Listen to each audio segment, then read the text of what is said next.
Hello दोस्तों, नमस्कार। आज के इस वीडियो में हम बात करने वाले हैं सुकन्या समृद्धि योजना के बारे में। सुकन्या समृद्धि योजना बेटियों के लिए केंद्र सरकार द्वारा चलाए जाने वाला एक सेविंग इन्वेस्टमेंट स्कीम है।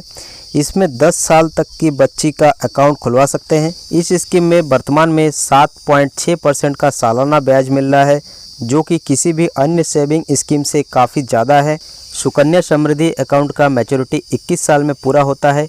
इसमें अकाउंट खोलने की तारीख से लेकर के अकाउंट में जमा ब्याज पर भी कोई टैक्स नहीं लगता है। सुकन्या समृद्धि योजना अकाउंट में आप मात्र 250 रुपये से इन्वेस्ट शुरू कर सकते हैं और अधिकतम इसमें आप सालाना 1.5 लाख रुपए तक जमा कर सकते हैं। इस प्रकार आप सुकन्या समृद्धि अकाउंट में मात्र 250 रुपये से इन्वेस्टमेंट शुरू करके 75 लाख रुपए तक पा सकते हैं। इसका कैलकुलेशन कैसे होता है, सुकन्या समृद्धि योजना क्या है, इसका एलिजिबिलिटी क्राइटेरिया क्या क्या है, इसका एक कंप्लीट वीडियो हमारे चैनल पे अपलोड किया हुआ है। उस वीडियो का लिंक मैं डिस्क्रिप्शन में दे दूंगा। आप उस लिंक पे क्लिक करके सुकन्या समृद्धि योजना के बारे में संपूर्ण जानकारी पा सकते हैं। अभी बात करते हैं सरकार ने हाल ही में जो इस योजना में 5 बड़े बदलाव किए हैं, उसके बारे में जान लेते हैं। पहला जो बदलाव हुआ है वह बदलाव हुआ है अकाउंट डिफ़ॉल्ट सिस्टम में। यानी सुकन्या समृद्धि योजना में हर साल खाते में कम से कम 250 रुपये और अधिकतम 1.5 लाख रुपये जमा करना अनिवार्य था। अगर कोई शख्स किसी साल सुकन्या खाते में न्यूनतम रकम जमा नहीं कर पाता था तो उसका खाता डिफ़ॉल्ट हो जाता था। अब ऐसा नहीं होगा। नए नियम के मुताबिक न्यूनतम राशि जमा नहीं करने पर भी खाता डिफ़ॉल्ट घोषित नहीं होगा। अकाउंट को फिर से एक्टिव न कराने पर भी मैच्योर होने तक खाते में जमा राशि पर लागू दर से ब्याज मिलता रहेगा। दूसरा बदलाव हुआ है तीसरे बेटी के नाम पर भी आप सुकन्या समृद्धि खाता खोल सकते हैं और टैक्स छूट का भी लाभ ले सकते हैं। सुकन्या समृद्धि योजना के तहत पहले 2 बेटियों का ही अकाउंट खुलवाने पर इनकम टैक्स कानून के सेक्शन 80C के तहत टैक्स में छूट का प्रावधान था।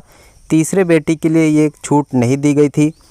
नए नियम के मुताबिक अगर एक बेटी के बाद अगली 2 जुड़वा बेटी पैदा होती है तो इस जुड़वा बेटियों के लिए भी सुकन्या खाता खोला जा सकता है और उस टैक्स छूट का भी लाभ लिया जा सकता है। तीसरा बदलाव हुआ है ब्याज में संशोधन को लेकर के।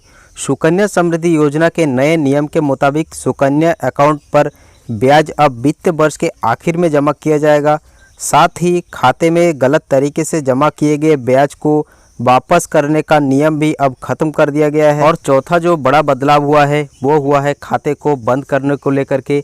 यानी मैच्योरिटी पूरा होने से पहले ही अगर आप इस खाते को बंद करना चाहते हैं तो किस प्रकार कर सकते हैं। सुकन्या समृद्धि योजना का अकाउंट बंद करना अब पहले से कहीं ज़्यादा आसान हो गया है। इस नियम के मुताबिक खाता धारक को गंभीर बीमारी होने पर भी सुकन्या अकाउंट को बंद किया जा सकता है।